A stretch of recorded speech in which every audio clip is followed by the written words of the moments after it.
The Sharks have plenty of cap space, and teams are always looking to get off bad contracts. Who should Mike Grier target this off season?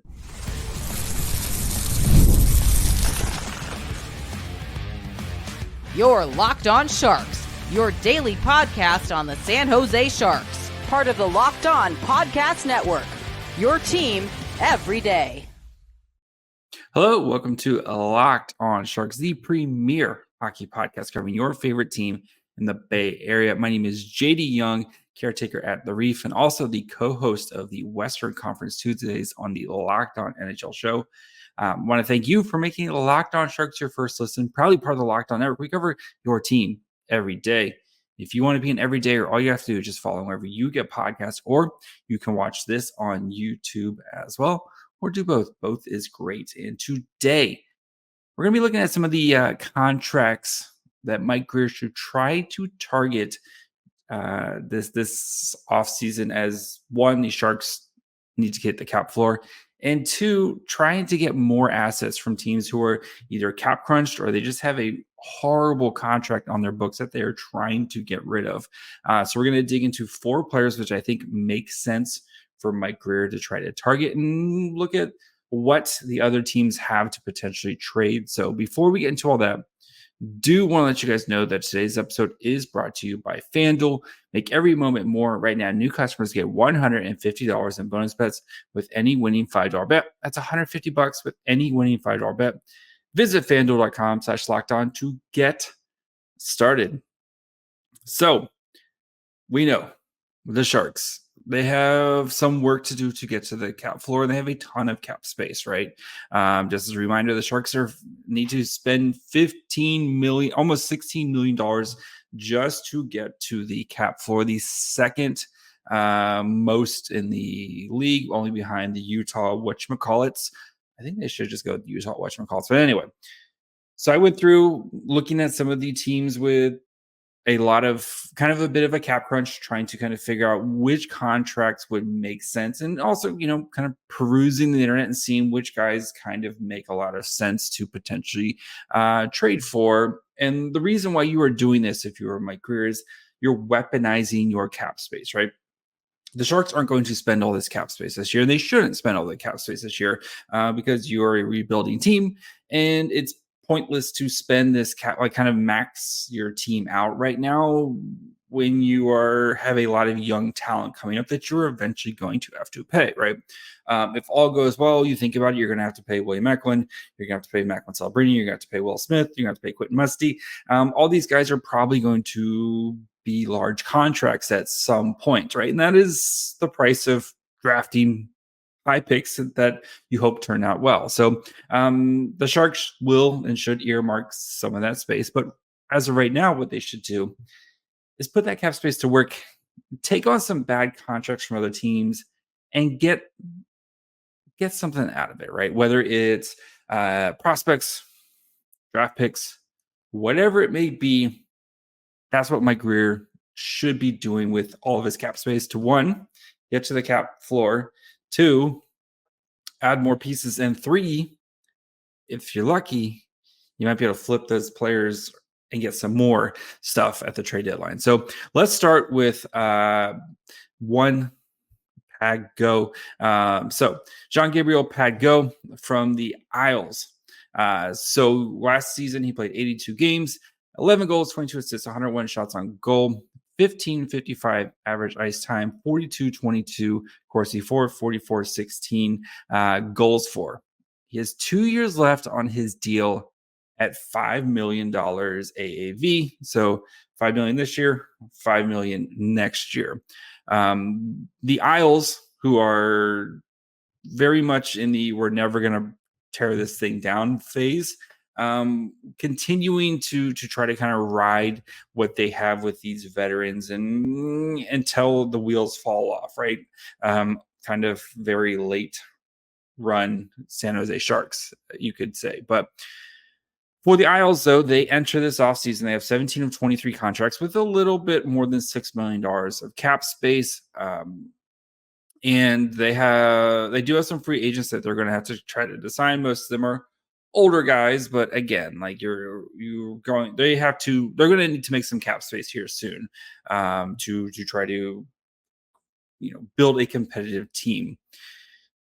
And the interesting thing with the Isles is this Friday they just made a trade with the Devils, or not the Devils, excuse me, with the Blackhawks, where they moved back 2 spots in the first round, and then they got to basically move back 2 spots, also traded their second round pick, but they got 2 more second round picks. So trying to get some more assets for them. So now they have a first round pick and 2 second round picks, no third round picks. So this could be one of 2 things to think about of why would they do this trade.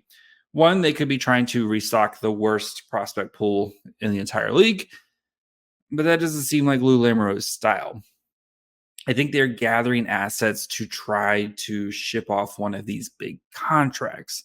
And again, the Isles are going to continue to be this team. They're never going to die until they literally can't anymore, right? That just, again, doesn't seem like Lou Lamoureau's style to kind of go through a rebuild. So I wouldn't be surprised if move back a couple spots with your for that first round pick. If you want to use that first round pick to go get a high price free agent, that would be very Isles like, or high price guy out there, Nikolai Ehlers, whoever you wanted to get. But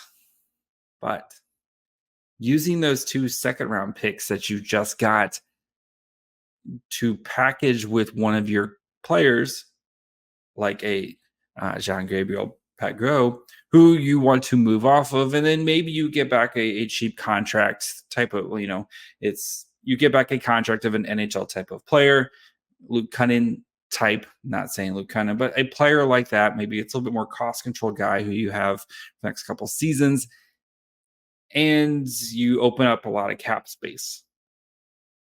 If this were to happen, so just say the Sharks get both those second round picks for Pageau, who again, 2 years left at $5 million, what would they be getting in him? So looking at his evolving hockey, last year, a bit of a struggle for him. 25th percentile player playing second line minutes, 25th percentile offense, 41st percentile defense. Really good at not taking penalties, or really good at forcing other guys to kind of take penalties on him. Really bad at drawing penalties. So I guess it's kind of a wash there.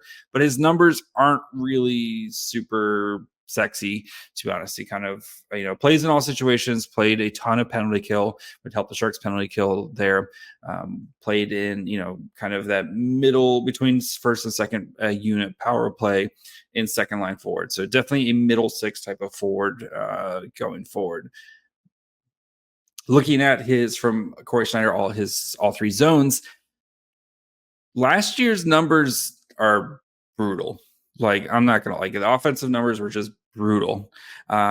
Just his ability to generate offense, his passing, offensive, anything he did was brutal, with the exception of defensive zone, retrievals. He was pretty good at getting the puck out of the zone, kind of looking more in that type of situation.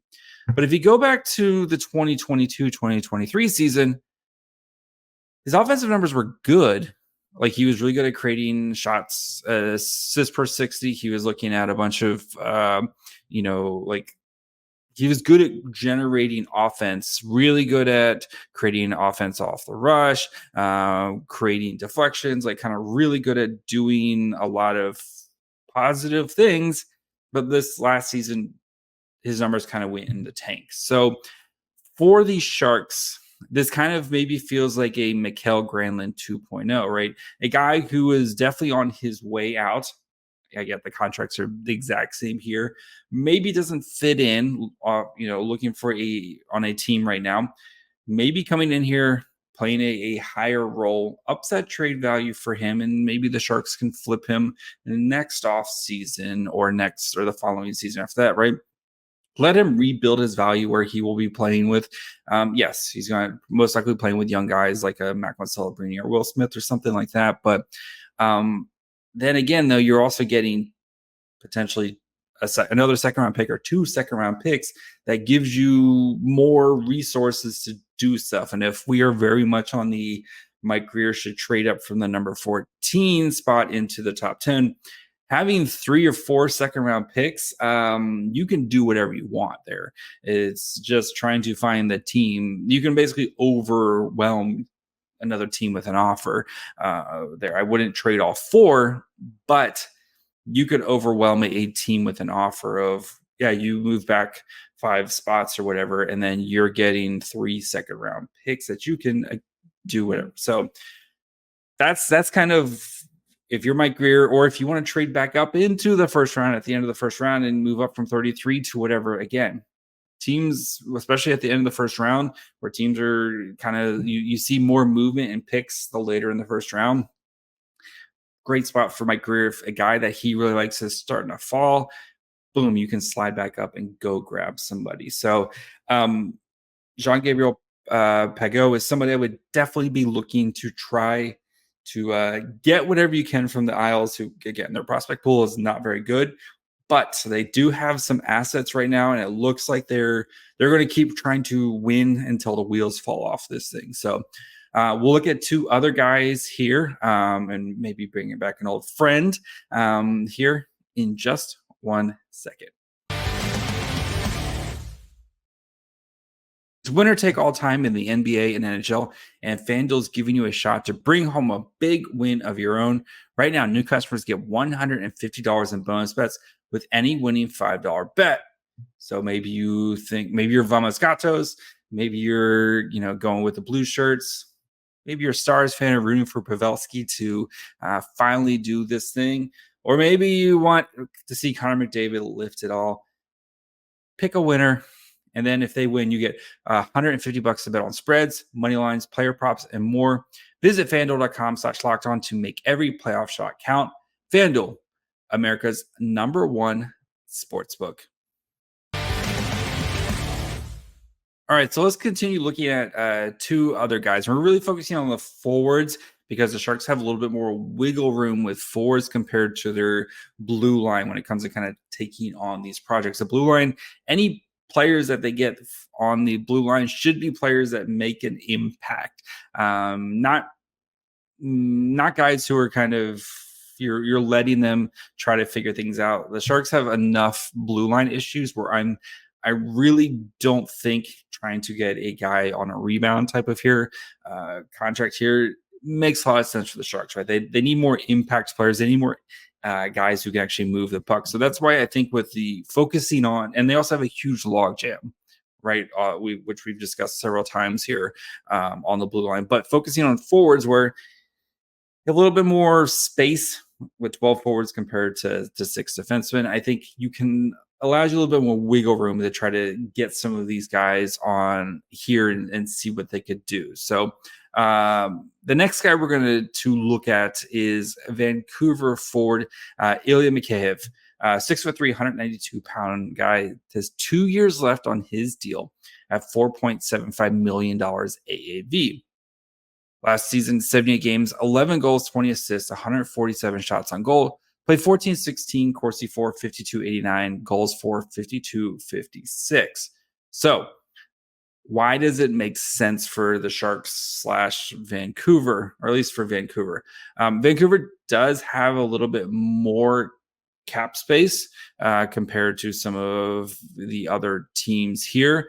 They actually do need to spend a little bit to get up to the cap floor, but they have a lot of questions that they still need to kind of answer. They have three defensemen who are under contract next season, so they're going to have to revamp that. I assume they're going to try to keep Elias Lindholm, who they traded for this season. If they want to keep him, that's going to be a big contract. So for them moving off a guy like Mikheyev, Ilya Mikheyev, I just got it right. Anyway, would make sense for him. The problem is he has a 12-team no trade list. So that gives 19 other teams that he could potentially trade for, or that would be on his list, but we don't know what teams if the Sharks are on that list or not. As for Vancouver, though, they also don't have a first-round pick this year or a second-round pick this year. They do have their third and fourth picks.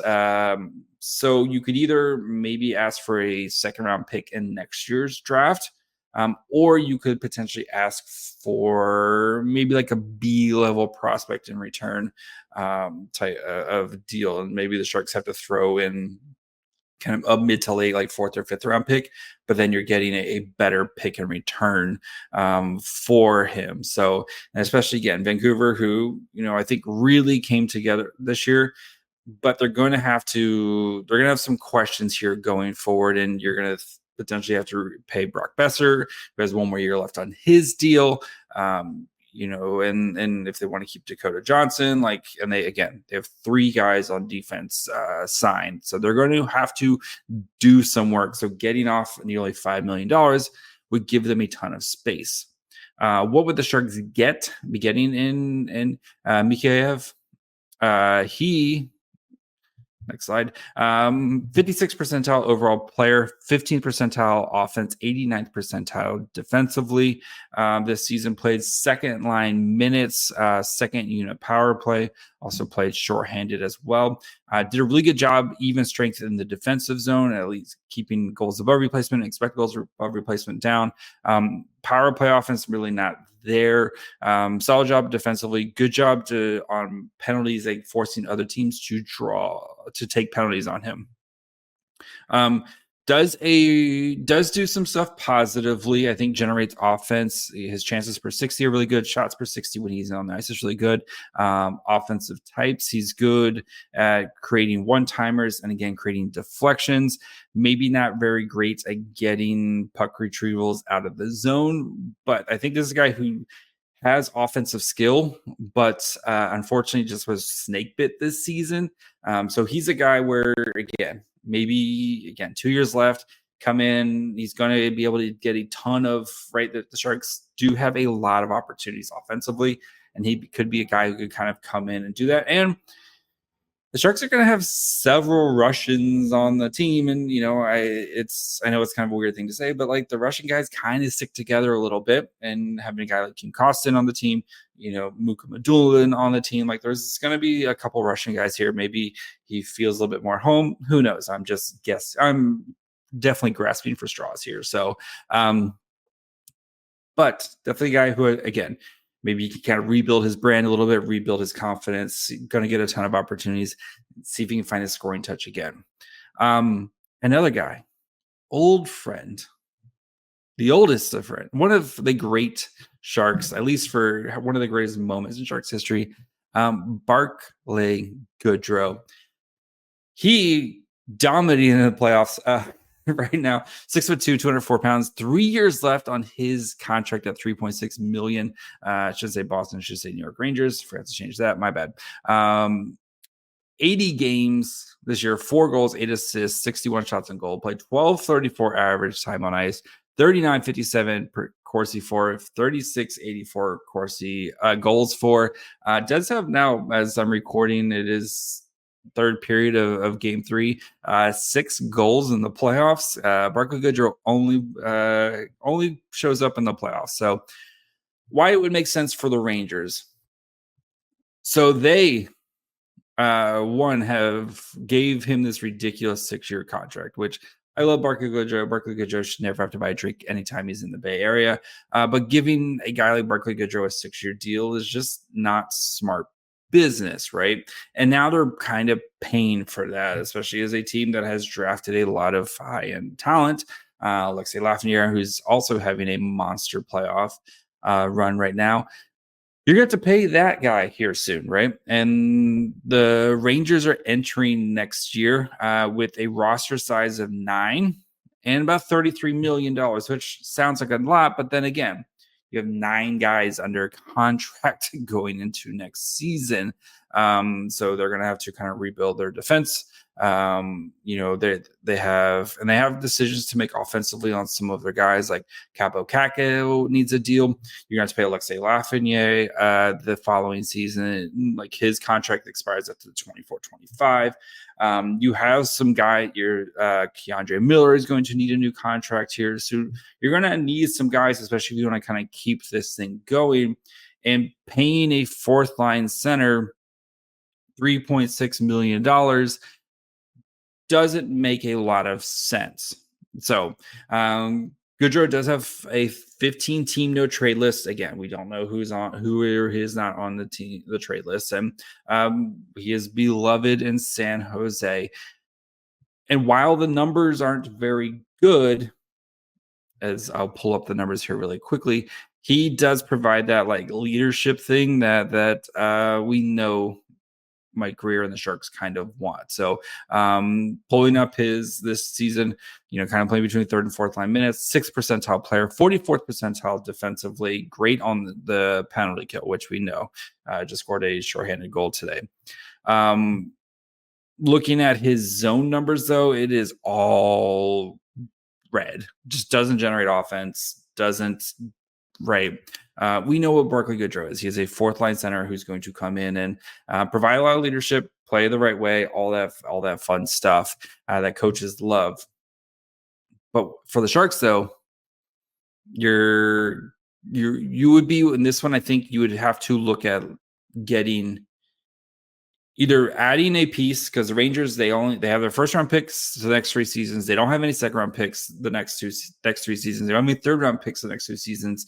So you're probably going to have to kind of go back to the original Barclay Goodrow trade, where if you want that first round pick from the Rangers, which is going to be one of the, either 29, 30, 31, 32, you're going to maybe have to throw something in. So maybe you throw in like an Ozzy Weisblatt or someone like that, where it's giving them a little bit of something, or maybe throw in one of your mid-round picks, give them a little bit of something, but then again, you're getting something way better in return. So you're getting back Barclay Goodrow, you're getting back a first-round pick, and then maybe it's like an Ozzy Weisblatt plus like a third or fourth-round pick type of scenario, where you're taking on this contract for the Rangers, but you're getting something really nice on the back end.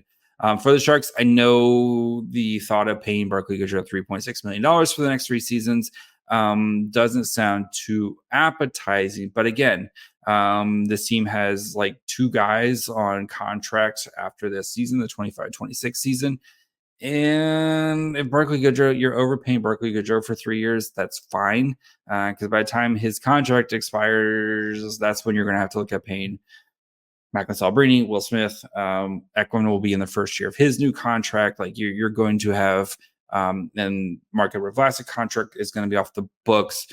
Even looking at like you're basically just going to have the Tomas Hertl retained money. Like your cap is going to be so much cleaner 3 years from now when this contract comes off, that it's fine. So that's somebody again, taking advantage of a team who's looking to desperately get rid of this contract like that they shouldn't have given in the first place. And if you can get an end of the first round pick, maybe you have to give up something, maybe you have to give up something to get that. But having 3 first round picks in this draft, sign me up. And then the first pick in the second round, sign me up. And then you can really be aggressive come draft day. So we'll finish off here by looking at Cam Atkinson and why I think he's a sneaky one here. So we'll get to that here in just 1 minute.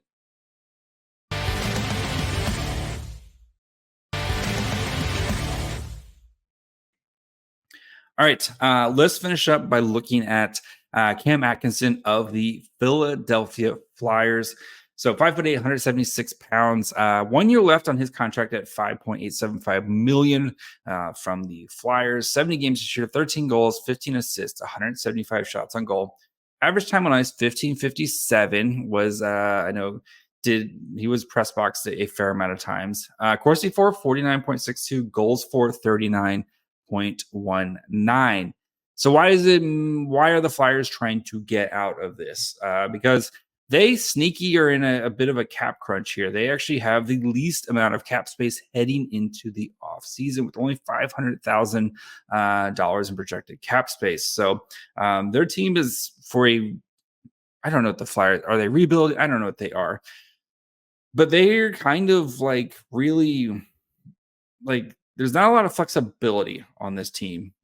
For again, a team that they have like a bunch of guys who are signed this year, and then they start to kind of open up here coming up. But We won't, of course, there's a Carter Hart. We don't know what's happening with him. I assume he's not going to be around anytime soon. You have some guys who are like dead cap. You have a buyout on there with Tony DeAngelo going into next season. But like, we don't really know. Like, I don't know what the Flyers are. Are they rebuilding? Are they trying to reset? What are they? But I do know they don't have much cap space. So trying to, again, Cam Atkinson, who does have a 10-team no trade list. So again, maybe the Sharks are one, on that. Who knows? I know he's a little bit older. He's 34, but I think there's something here. And I think there is something here with him that you could potentially be looking at as something positive, given maybe a fresh start here. So,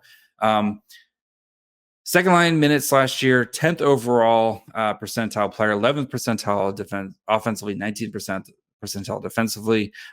First line power play minutes, first unit shorthanded minutes was really positive shorthanded. Does a good job of not taking penalties. But you look at his zone stats and like they're really good.